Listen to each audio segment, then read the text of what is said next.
Wes, Zat wes.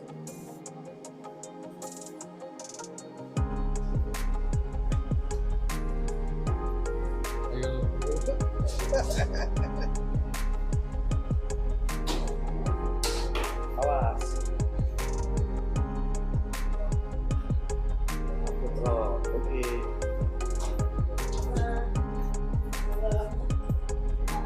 Bagus.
Meningkat pembagian putusan ya untuk hal-hal yang sudah kita sama-sama ketahui.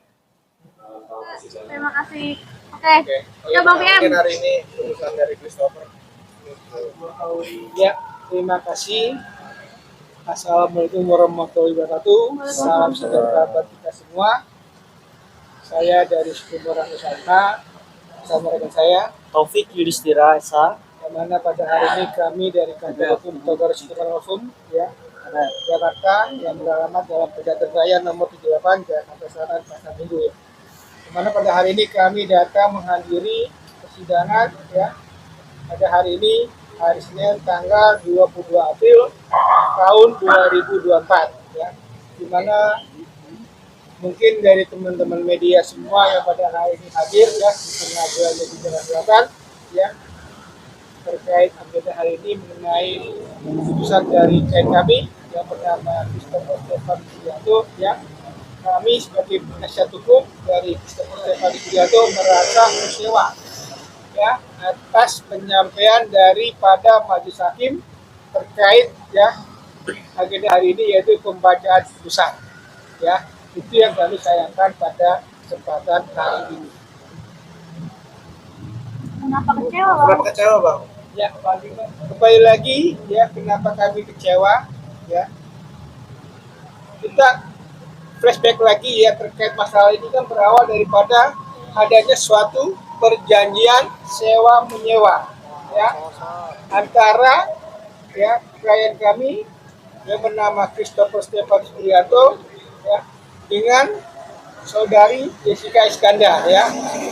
Namun kenyataannya ya pada kesempatan hari ini ya kami tidak lihat itu ya terkait adanya penyampaian dari majelis hakim ya terhadap ya si pelapor pada saat itu yang melaporkan ke kami yang bernama Christopher Stefan Sugianto itu tidak disampaikan ya padahal kan di awal itu kan si pelapornya siapa yaitu si Setio Jatmiko Prabowo Putra ya seharusnya merasa menjadi korban itu siapa Setio bukannya Jessica ya Nah ini kenapa majelis hakim masih ya menyampaikan terkait adanya ya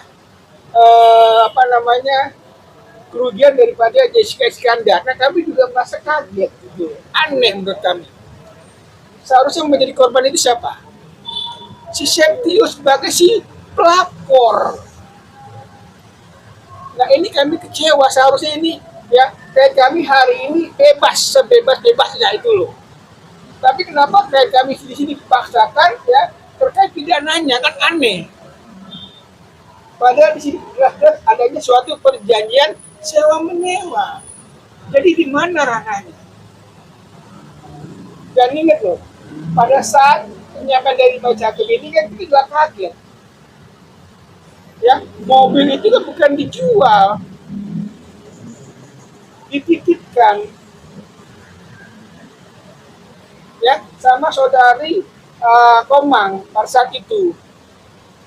Dan ini juga sudah disampaikan di persidangan pada saat itu.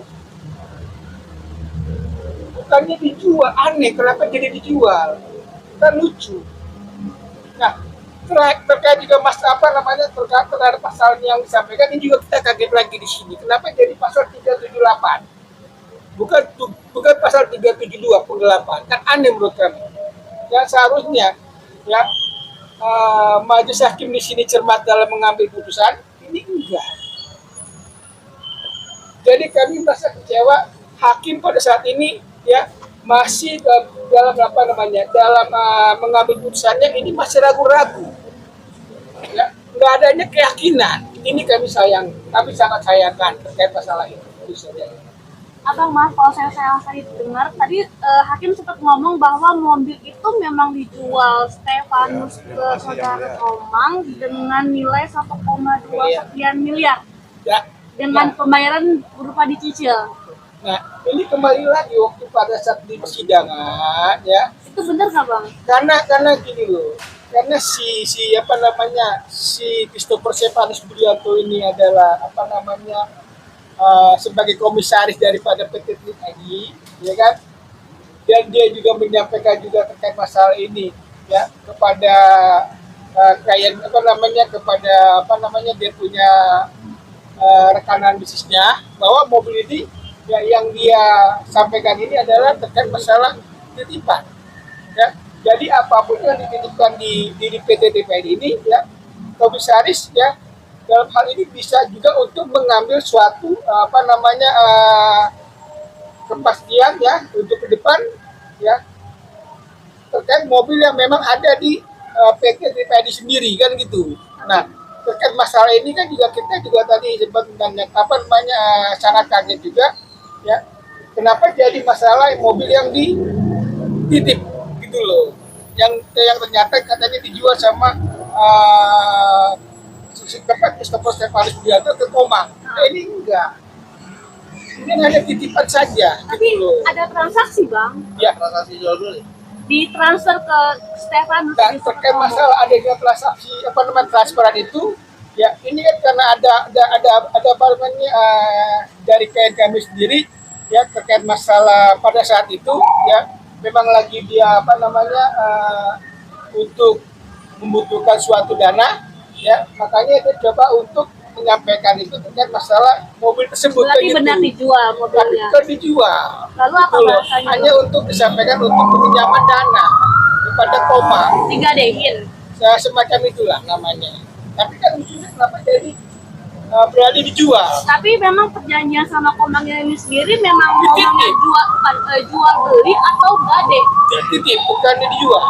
Kalau bisa dititip nggak ada transaksi dong, Ya, Bang. makanya kan ini kan kembali lagi sama si Komang ke Christopher Stefanus Budianto gitu loh, terkait mobilnya dititip gitu nantinya. Dan gimana nanti kalau memang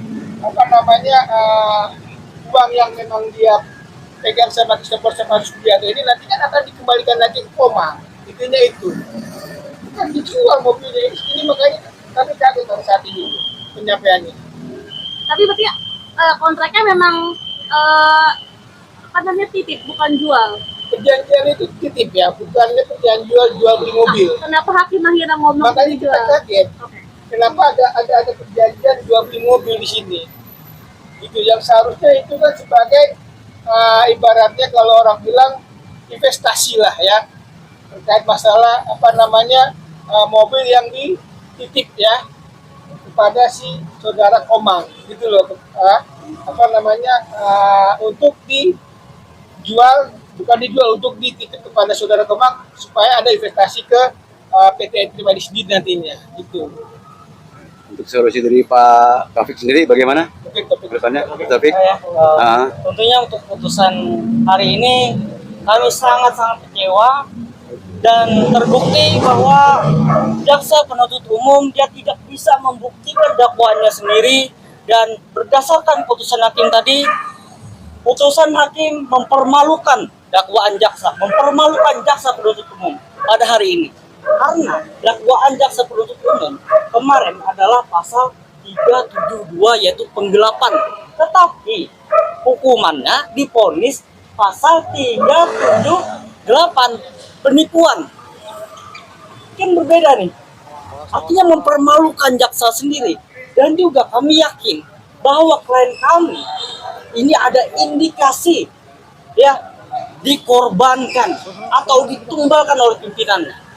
Karena posisinya CSB ini, klien kami ini bukan seorang pimpinan. Ada pimpinannya, yaitu direktur utama yang berinisial AE. Seharusnya dia yang bertanggung jawab. Dan ada beberapa kejanggalan-kejanggalan ya di dalam kasus ini. Saya akan menguraikan atau saya akan mengungkapkan di sini kejanggalan-kejanggalan itu. Yang pertama, CSB divonis tadi adalah penipuan. Kita lihat dulu background dari CSB atau latar belakang dari CSB, klien kami tersebut. Dia sudah bertahun-tahun menjadi pengusaha sebelum bekerja sama dengan Jessica Iskandar. Dia sudah menjadi pengusaha, dia sudah menjadi pebisnis muda di Bali. Dan kita tahu kalau bisnis ada untung, kadang rugi. Itu adalah hal yang biasa, hal yang wajar. Ada untung, ada rugi. Tetapi Jessica Iskandar ya tidak berlebihan jika saya menyebutkan Jessica Iskandar adalah pebisnis pemula yang belum dewasa. Kenapa? Karena dia hanya ingin untungnya saja, dia tidak menerima kerugian. Padahal pada saat itu tahun 2022 itu kita mengalami zaman Covid. Ini posisinya di Bali, yang mana turis wisatawan tidak bisa datang ke Bali.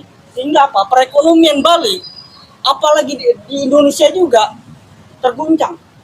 Dan bisnis perusahaan terguncang. Sehingga mau nggak mau, Jessica Iskandar harus menerima lapang dada adanya kerugian. Wah.